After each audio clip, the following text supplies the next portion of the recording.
जय हिंद everyone, this is Anshu and welcome back to my YouTube channel. अभी क्या डिस्कस करने वाला हूँ पहले वो मैं बता देता हूँ।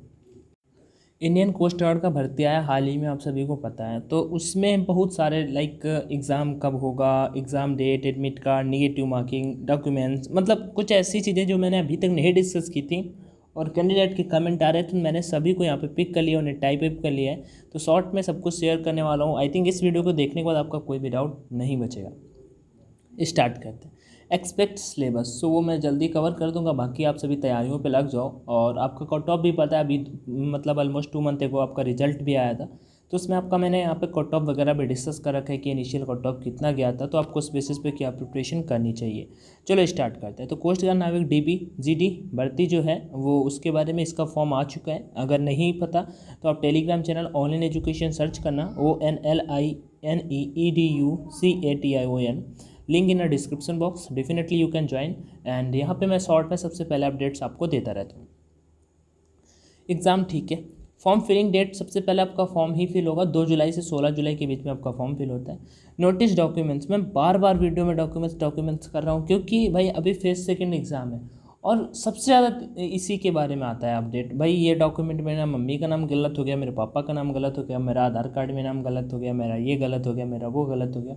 मेरा कोई मोटिव ऐसा नहीं है कि मैं किसी को गलत बोल रहा हूँ, बट मैं आपको वो बता रहा हूँ जो गलतियाँ होती हैं कैंडिडेट से, तो आप अगर पहले से अभी से चाहो तो सही कर सकते हो। हर एक डॉक्यूमेंट्स में मेरा डोमिसाइल भाई पुराना था, मैंने 3 साल लगा दिया। मैंने मेरा SC ST सर्टिफिकेट, तो मैंने डॉक्यूमेंट्स की रिगार्डिंग आज मॉर्निंग में एक वीडियो बनाया था जिसमें उनका ऑफिशियल पे जिस फॉर्मेट में दिया था सब कुछ बता दिया है।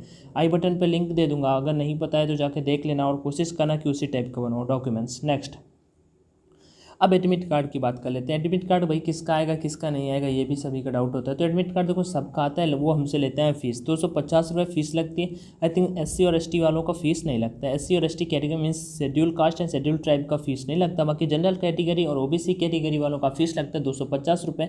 लेकिन भाई साहब आपका एडमिट कार्ड आएगा और आपको पेपर देने का मौका मिलेगा, तो टेंशन ना लो, ठीक है। रुपये नहीं मैटर करते, एक बार जॉब लग जाए और उसके बाद आपके फिर सैलरी अच्छी खासी आएगी तो कोई दिक्कत का सीन नहीं है, ठीक है। तो एडमिट कार्ड सबके आएंगे, तो इसका तो कोई पंगा नहीं है। एग्ज़ाम देने को ना मिले वो बात अलग है, क्योंकि हुआ था ना यही कि 250 का रिपोर्टिंग हुआ, 50-50 एडमिट कार्ड मतलब लेके पहुंचे, वहाँ पे पता चला कि आपका आधार कार्ड और एडमिट कार्ड में नाम नहीं मैच कर रहा है, DOB नहीं मैच कर रही, तो उसमें आउट कर दिया गया। चलो, तो ये 15 डेज एंड 3 डेज़ क्या लिखा हुआ है। 15 डेज़ पहले आपको ये पता चल जाएगा कि आपका एग्ज़ाम सेंटर कहाँ पे है, मतलब कि एग्ज़ाम किस सिटी में है। आपका एग्ज़ाम कानपुर में है और आपका एग्ज़ाम 3rd शिफ्ट में है, ये आपको पता चल जाएगा। लेकिन आपको ये नहीं पता चल जाएगा कि आपका मतलब एक्सिस कॉलेज में है या फिर और किसी कॉलेज में है या फिर कहीं पे है, ठीक है। तो उस बेसिस पे ये 3 दिन पहले आपको पता चलेगा। मतलब जब आप एडमिट कार्ड 3 से 4 दिन पहले, 2-3 दिन पहले आप डाउनलोड कर पाओगे। 48 आवर एगो आपका होता है एग्ज़ाम जाने से पहले, तो आप तब डाउनलोड कर पाओगे, ठीक है। तो ये एडमिट कार्ड का सीन हो जाता है। आगे बढ़ते हैं नेक्स्ट की ओर। एग्ज़ाम डेट क्या होगा। एग्ज़ाम डेट आपका 15 सेप्टेम्बर, मतलब 10 to 20 सितंबर के बीच में। एग्जैक्ट डेट बोलूँ तो 15 सितंबर, मिड सितंबर दिया। कोस्ट गार्ड ने इस चीज़ का फोकस पे रखा। लास्ट बैच को आप देख सकते हो, उन्होंने जो बोला था उसी टाइम पे पेपर को कंडक्ट कराया। थोड़ा सा कोविड की वजह से पोस्टपोन हो गया था, बट ये इसमें कोई चांस नहीं होगा। 10 to 15 सितंबर आपका पेपर कंडक्ट कराया जाएगा। आगे बात कर लेते हैं form you can fill only one. बहुतों की ये डाउट आ जाते हैं भाई DB का मैं फिल कर सकता हूँ, GD का फिल कर सकता हूँ, दोनों कर सकता हूँ। मैं यहाँ पे बता देता हूँ, DB का करोगे तो केवल DB का फिल कर सकते हो, ठीक है। या तो DB का करो या फिर GD का करो, दोनों का फॉर्म आप नहीं फिल कर सकते। अगर दोनों का फिल करने की कोशिश करोगे तो रिजेक्ट कर दिए जाएंगे दोनों के दोनों फॉर्म, और आपका फिर दिक्कत ही होने वाला है, कुछ भी नहीं हो सकता आगे। DB मीन्स ओनली DB का जो 60 नंबर का पेपर होता है, जिसमें 20 नंबर का आपका अर्थमेटिक मैथ आता है, 10 नंबर का आपका इंग्लिश आता है, 15 नंबर का साइंस आता है।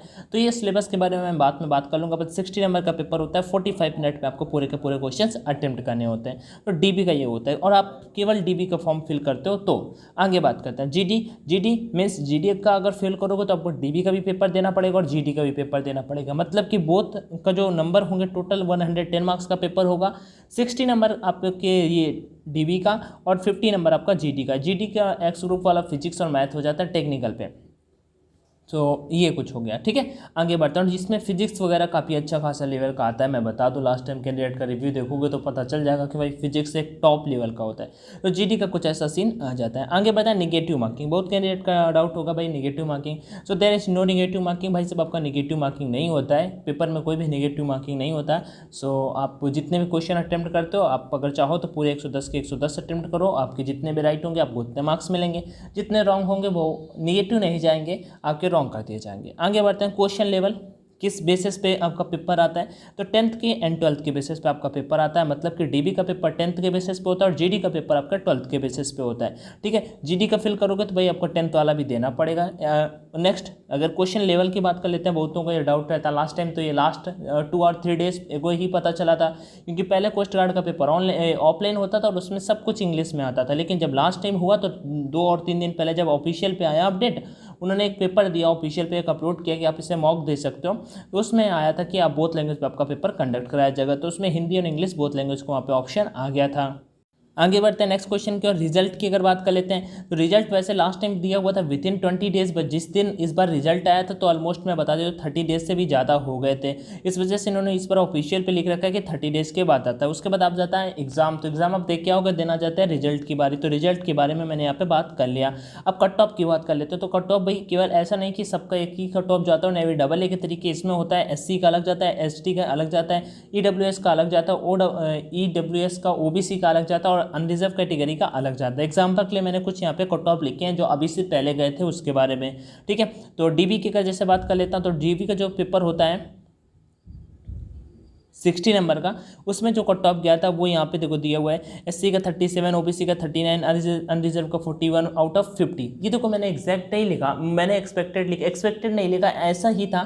जैसे अनरिजर्व का बिल्कुल राइट है, डीबी का बिल्कुल राइट है, ओबीसी का मुझे एग्जैक्ट नहीं याद। मैंने कोशिश भी नहीं की कि मैंने जाकर उससे सर्च करूँ, मेरे मतलब फ़ोन में अवेलेबल होगा डाटा मुझे पता है, लेकिन आई थिंक मैंने वो दूसरे अपने उस पर लैपटॉप पर ट्रांसफ़र कर दिया था, इस वजह से थोड़ा सा टाइम लग रहा था, मिला नहीं मुझे एग्जैक्ट।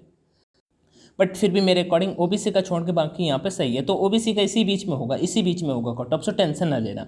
आगे अगर जीडी की बात कर लेते हैं, तो जीडी देखो 67 नंबर लाने थे केवल 110 में से, 110 में 67 लाने थे। वैसे इतना कम भी नहीं है तो इतने ज़्यादा भी नहीं है, बहुत ज़्यादा कैंडिडेट करके भी लाया है, ऐसा डिफिकल्ट भी नहीं है। ईडब्ल्यूएस वालों को 62, ओबीसी वालों को 57, तो आपको जो एससी वाले होंगे आई थिंक 53 नंबर उनका कट ऑफ था, एग्जैक्ट मुझे याद नहीं है। तो भाई साहब आपका किसी भी कैटेगरी से आप आते हो, general, OBC, SC, ST, EWS, आपका टारगेट इस बार 110 मार्क में कम से कम मेरे अकॉर्डिंग 65 नंबर होना चाहिए, काम आपका हो जाएगा। और 65 उतना भी नहीं होता है यार, 50% होता है। 50% अगर जनरल वालों को हटा दें तो सभी का 50% में आ जाता है कि 50% मार्क ले आओ, आपका सिलेक्शन हो जाएगा।